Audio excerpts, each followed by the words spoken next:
G'day guys, it's Jaden from Paracol and welcome to another compilation video. You guys seem to like the last one, so I made another one for you. If you're new here, please consider liking and subscribing, or if you can't make the decision right now, please go check out our previous videos doing ghost hunting right here in Australia, Victoria. And then you can make your decision to like and subscribe, or you can just watch this, it's completely up to you, but liking and subscribing definitely goes a long way. And if you're not new here and you've been here before, welcome back. It's such a pleasure to see you, and I hope life has been treating you well. Without further ado, let's just not jump into any intros whatsoever. I hate the boring spiel. I know you just want to get straight to the videos, so let's just jump straight into it. This is the top times of being attacked or touched during a ghost hunt. Starting off at number 1, we are going way back. This was like the third video that we ever filmed, man. It was really, really cool. It was a lovely location. This is at Werribee Park Homestead. Now, we got there a lot more earlier than anticipated. We were meant to start at 7, we ended up arriving at like 5 o'clock.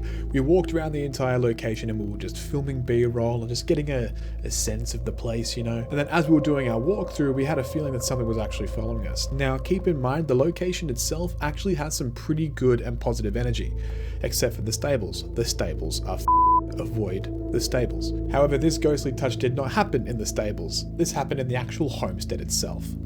Got chunky monkey eggs. That's no way. That hasn't been. I just want Dude. Sorry, I'm so sorry. I'm so sorry. I'm so sorry. Something just pinched my ass. I'm not even joking. I'm being deadly serious. Now, when this happened, clearly I freaked out. Everybody else seemed to think it was the funniest thing on the planet. Obviously, when this happened, I freaked out, but not in like a scared sort of way. It just was so random, not called for whatsoever. I sort of felt a little bit violated in a good way. However, it didn't feel maniacal or evil in the sense. It just felt a little bit playful or a little bit flirty. We still have no idea which ghost of this homestead actually did this. You can watch the whole video on our YouTube channel. Now, this next video that I'm going to show you literally happened 10 minutes later. We've had that in now twice now, and we had that in the cottage. Whoa, fuck me. Jesus Christ. Jaden, that was your... It wasn't. That was down my shin, bro. Wasn't as scary as the first time, but it really just caught me off guard. We were talking about nothing to do with the paranormal. We were literally just having a conversation amongst ourselves, and then it just happened. Have you ever been touched or attacked by a spirit while doing an investigation? Leave me a comment. Let me know how you went. Going to the next video. This is not the first time Geelong Jail features in this video. There is a video later on that hasn't been shown on our channel yet, so you'll love it. It's creepy. However, this is the first time that me and the team ever actually went to Geelong Jail, and there is a story about how this happened and what's the ramifications of it happening after.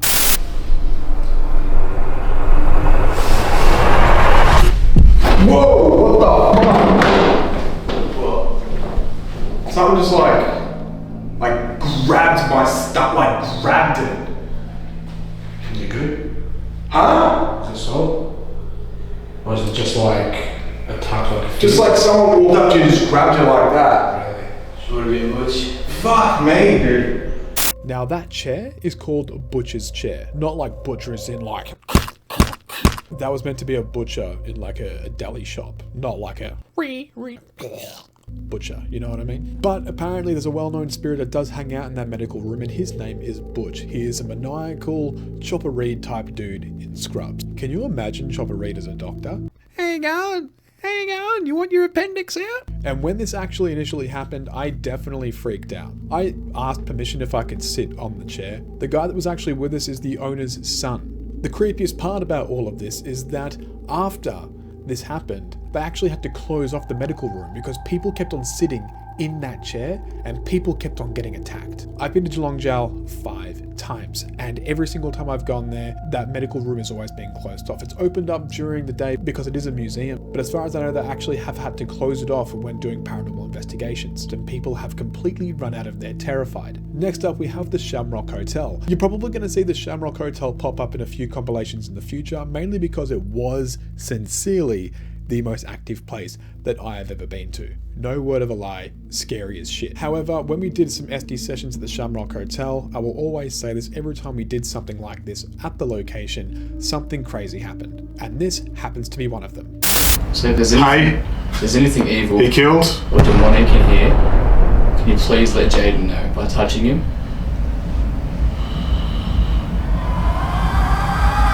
One. Okay. So just got touched. And the counter went out. Keep in mind, I was actually wearing noise-cancelling earphones with construction headphones over the top of them. I have 2 points where I could not listen to anything, so I like pretty much double dipped, or triple dipped because I was also wearing a hood and a beanie. I quadruple dipped. Is that a thing? Can you quadruple dip something? I'm gonna figure it out. However, at the Shamrock Hotel, yet again, the first time I got touched at the location was the clip you're about to see.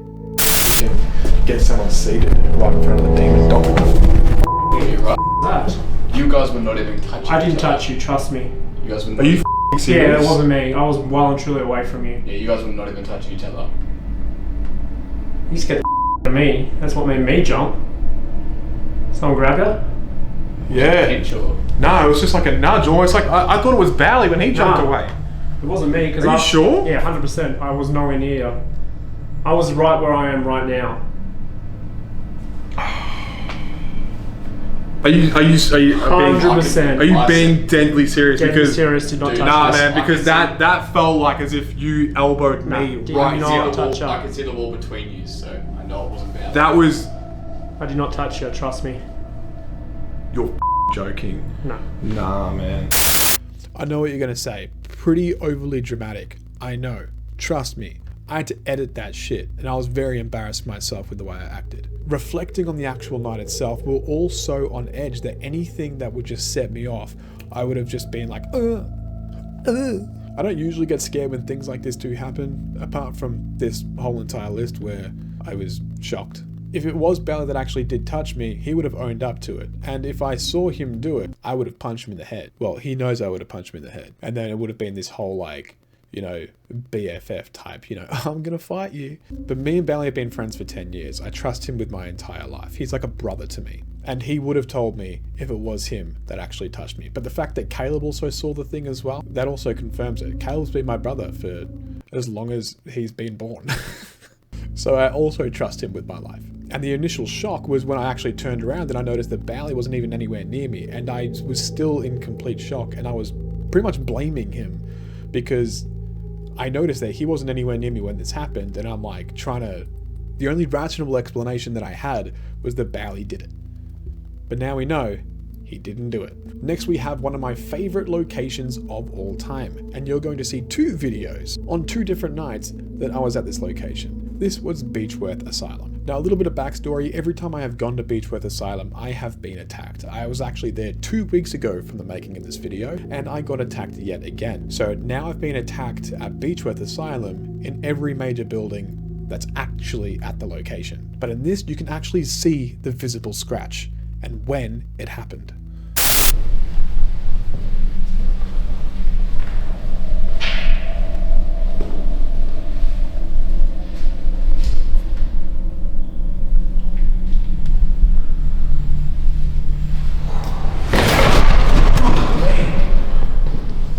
Someone touch it? Yeah. Holy crap. Oh. I got a stitch. Ow. I just shit my pants. At this point, I was pretty much getting used to being touched or attacked. I would actually allow it to happen.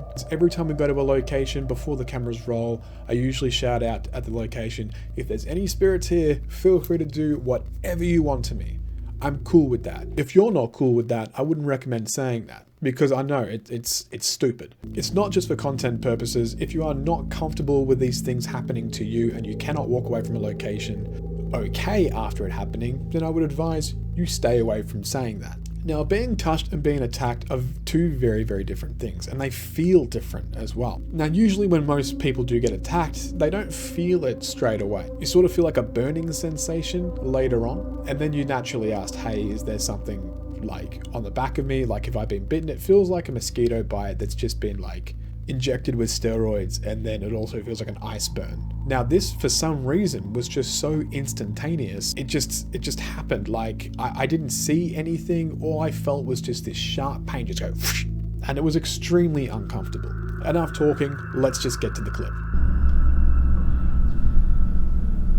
Yeah, The next video I'm going to show you was also at Beechworth Asylum. Now this specific attack actually shocked even our guide Paul, who by the way is a very, very, very loved and good friend of mine. Paul and I have been friends for a very, very long time, since I actually started doing investigations at Beechworth Asylum. Paul has seen the way we investigate. He also really likes the way that we do it. He's been there on nights that we've gone there, and he's seen and experienced some stuff that he himself has said he doesn't actually experience a lot on tours. But Paul was with us in this next video, and this next video was quite shocking. Wait, the one in your pants or the one that's out? My right. For the extended arm. Something's just. Are you going really? I can't move my arm. Huh? I feel like I can't move my arm.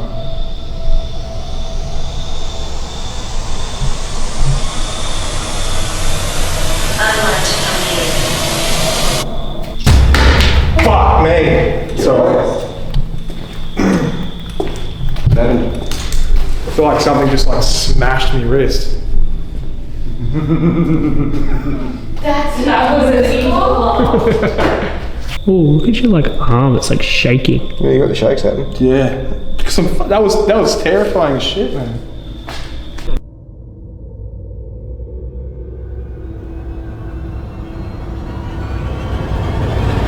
You've basically right here, you got a nice bit. Actually, it's almost bruised. That's almost a big. Hold your shirt. I'll take a photo on my phone.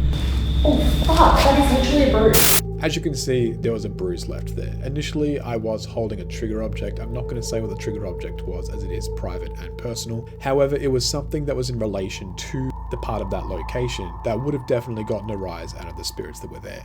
And in turn, when they saw this, they attacked. Initially, it was my wrist. Something just felt like it went through my wrist, and it was so cold and so painful that my nerves didn't feel right. It's almost like, the best way I can describe it was like an invisible cold ice axe made from Sub-Zero from Mortal Kombat, and it's just like whacha, but it's gone straight through. But before we even started filming, before we even went into the location, my back was burning. My entire center back was completely on fire, and I was ignoring it for a while, but it got worse and worse and worse, and when the attack actually happened, it just worsened from there. The best way I can describe that pain, because it's like before we started filming, I was like, whoa, what the hell was that? It actually felt like someone reached into my spine and gave it a good yank.